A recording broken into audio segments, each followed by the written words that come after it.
بغلم به صویبم به تقدیرم مرا دل سوزی کنه بوی پلا برآوردم ای خاطرم مرا دستگیری کنه هی کم بغلم به صویبم به تقدیرم مرا دل سوزی کنه بوی پلا برآوردم ای خاطرم مرا دستگیری کنه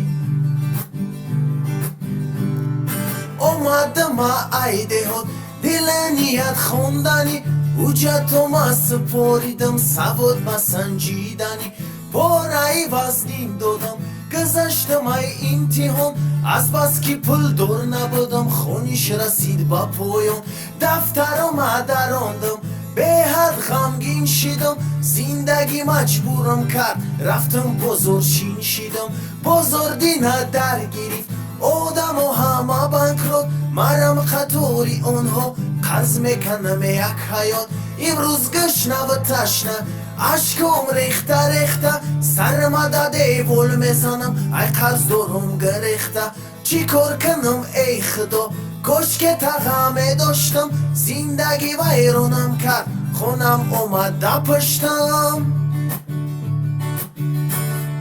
کم بغلم به صویبم به تقدیرم مرا دل سوزی کنه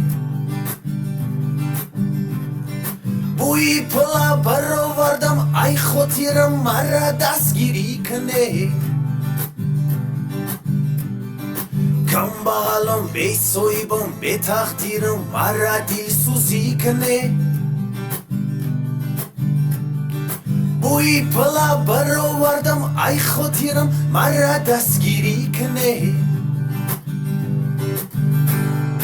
وقت دانشجو بودم یا دختر نقص دیدم ای قفای او دختر سگ باری می دویدم هر روز مروشنی خری گسل کنی تو خونه خراجاتی به پایان سرم کدای دیوانه جونم اول ناز میکرد او در حالم میخندید بسیار خیرگی کردم یکی او هم نقصم دید میگفت او در تنهایی تو برایم تقدیری بفورت نفورت بزنی مرا میگیری هر چند بهانه گفتم یگان سبب نیافتم او چما پیش کرده خونه ای دختر رفتم پدر جونش بوی بدای اصلی کار خید کردم خدمت دیوانه سوختم طرفی او تش گفتم کم بغلم به صویبم به تقدیرم ما یک مردی مسافی صغیریم اووریم بچوریم توی بگردن بگیر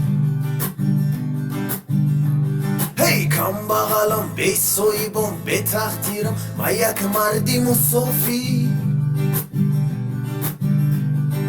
صغیریم اووریم بچوریم توی بگردن بگیر